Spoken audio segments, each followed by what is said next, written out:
Mr. Trump. Welcome to the Savage Nation. Here we go. Donald Trump. Everybody's been waiting. Donald, welcome to the program. Thanks for being with us on the Savage Nation, Mr. Trump.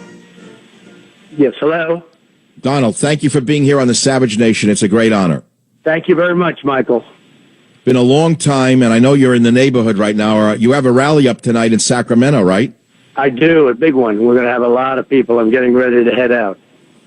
Donald, I have a couple of direct questions for you. Would you really build that wall? People are wondering if you've modified your stand on building the wall between us and Mexico.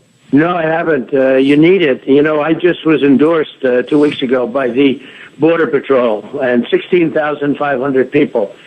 And I asked them the question. You know, they were up and it was an honor to be endorsed. They've never endorsed a presidential candidate.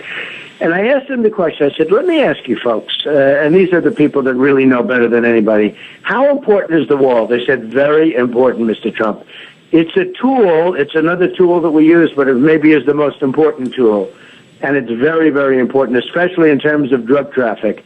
We need the wall, Mr. Trump, 100%. So, you know, I'd like to get assurance, even though I want to do it anyway, but I'd like to get assurance. And getting assurance from the Border Patrol, 16,500 people endorsed me, and they said the wall was very important.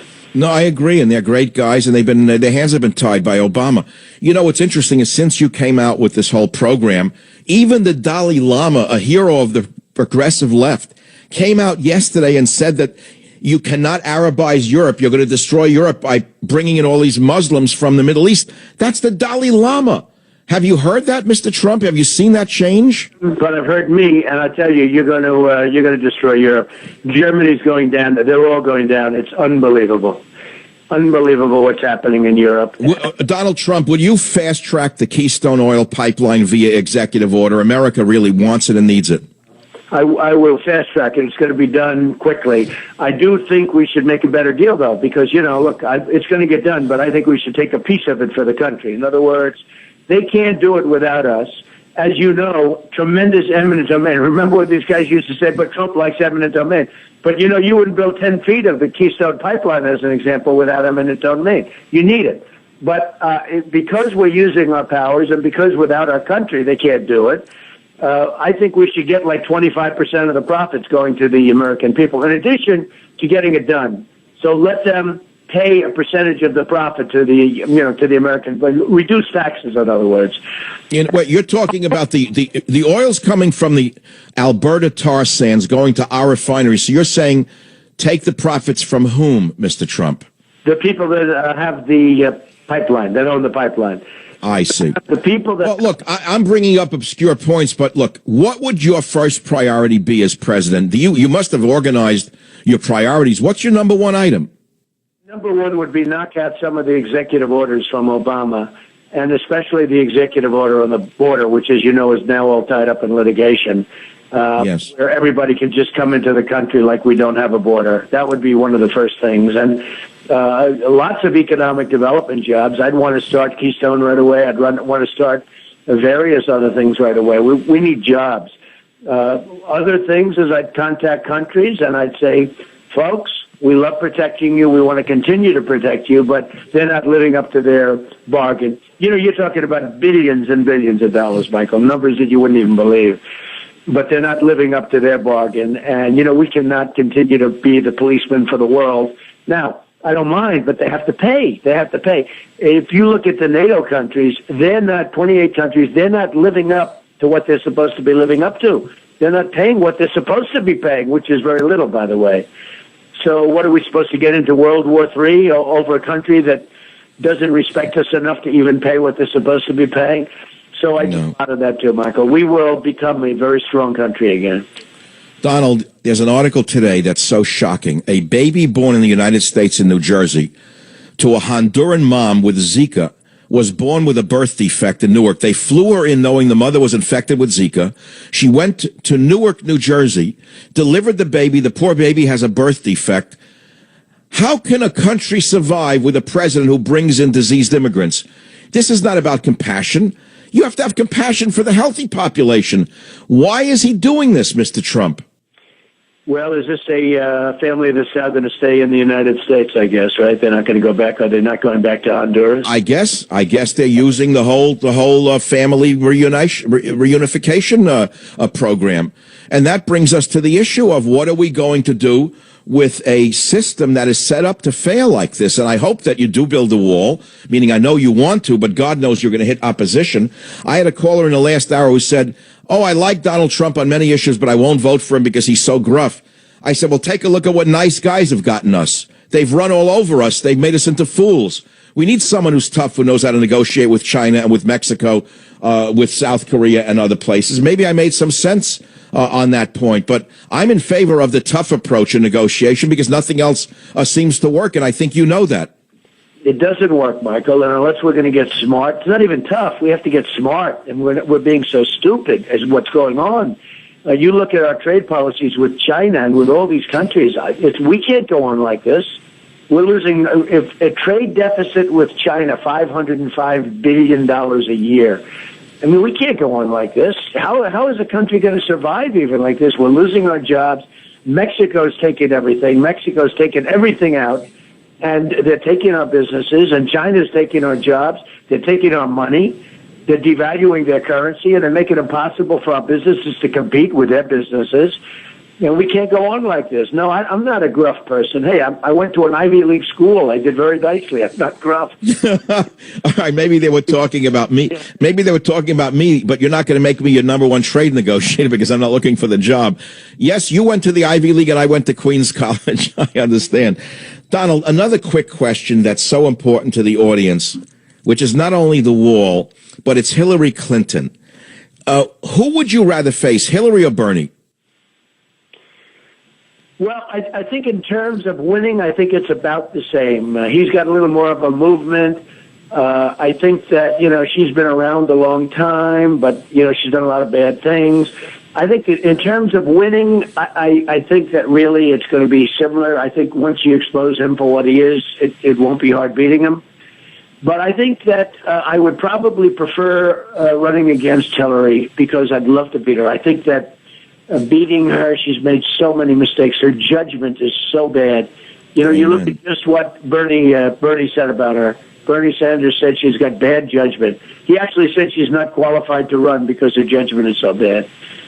And Donald, I would say the number one reason not to vote for her is her failure as Secretary of State. She was the one who pushed the Arab Spring that caused the refugee nightmare that the world is facing. She owns the Arab Spring. She trumpeted the Arab Spring. She killed Gaddafi. She saluted the death of Gaddafi, and look what happened in Libya. She owns that. How can anyone not see that? I don't understand it. Well, you look at what's happened in Libya. You look at what's happened in so many other places, and all she does is look at her emails. Talk about judgment. Look at the email situation. What a disaster that is. And anybody else would have been in jail by now. All right, so is it clear that Hillary actually, in your opinion, you're so close to the inside now, the Republicans seem to have awakened to the fact that you are the candidate and they're coming around. Is she really going to be the candidate, do you think, or they're going to run someone like Biden? Well, I think what happens is, I think it would be tough to put Biden in, but I think and I wouldn't mind running against him either, but I think what happens is that she seems to be protected by the Democrats. If you look at General Petraeus and these others, they went through hell. They destroyed their lives over much less than what she's done. So I think she will be protected. She's protected by the Democrats, and I'll tell you what, it's going to be a big, big topic of conversation.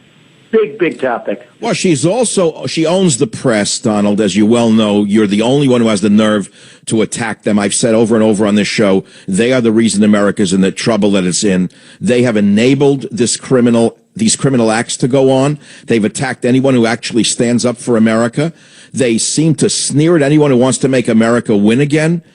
I was on a TV show last week, and a guy said to me, why do you support Donald Trump? He wants to make America great again. What does he want to do, take us back to slavery and the Great Depression? I said, what are you, crazy? What does that have to do with today? And that's how crazy they are in the press. This was a major league guy who said he was your friend, Donald, I swear to God. He said, what, does Donald want to take us back to slavery? I said, what are you, nuts? This is what we're dealing with. This was somebody that said he was my friend? That's interesting. Am I allowed to know who it was? That's amazing. I'll tell you what, I will email Hope Hicks the interview and the name. He said, I like Donald. He's my friend. But where does he want to take us? Back to slavery, the Great Depression, where women can't vote? I said, what are you, nuts? How could you bring him up? How could you say he's saying that? This is the kind of absurd argument that we're getting from people who really have it in for this country, Donald. I faced it for 20 years. You're facing it now for a year. It's sickening, frankly. Well, one of the great things that I witnessed yesterday firsthand by myself, I contributed a lot of money and raised a lot of money for the veterans, $5.6 million. Now, that started off as a little tiny amount of money, and it ended up being a lot of money. 5.6 million may go higher than that. And instead of being like, great job, the press, the publicity I was getting over that money was incredible. I raised this money. I didn't have to. I was under no obligation. I was making. I said, let's see what we can do for the vets. So I raised all this money, almost $6 million. And I'm telling you, the bad publicity I get on that. Now, I think the vets understand and the public understands, but the press is so dishonest, I cannot even believe it. I can't believe it. I saw what they did. They try to take something as beautiful as giving the veterans groups almost $6 million and make it into a negative when they've done nothing but run the veterans off the highway and throw them into the ditch. Donald Trump, I'll let you go. Look, the people really love you on this show. They are your core base, and they've missed you for the last month. I got to tell you, I hope that you find more time to be with us on the Savage Nation. Anytime, you are always welcome. Well, I have to tell you one quick story. Mrs. Annenberg from Los Angeles, one of the most respected women in the country, a tremendously successful woman, and an unbelievably wealthy woman, I will say. She was with me the other day, and she said, I love the Savage Nation. That's what she told me. One of the most, probably, like, you never saw. This woman is an amazing woman. And no, I know the name, the Annenberg name, of course. They're old, or they're old school. They're the elite of this country. I understand that. I don't even know what, she must listen to me on the internet. She listens to you, and she listens to you all the time, and she's probably listening now, but she came up to me. It was at a big group of very, very successful people, and she said, Mr. Trump, I love you because I listen to you on the Savage Nation. I love Michael Savage. And I said, I'm going to tell him you said that. So it's Mrs. Annenberg. You know who that is. That's the elite. There's no question about it. Oh, absolutely. That's absolutely true. When my ancestors were coming over, not on the Mayflower, she was already here. All right, Donald, thanks again for being with us. Don't forget me on Inauguration Day. I want a ticket with an umbrella. I promise. I will never forget you. Thank you, Michael. Thanks very much. I'll be right back.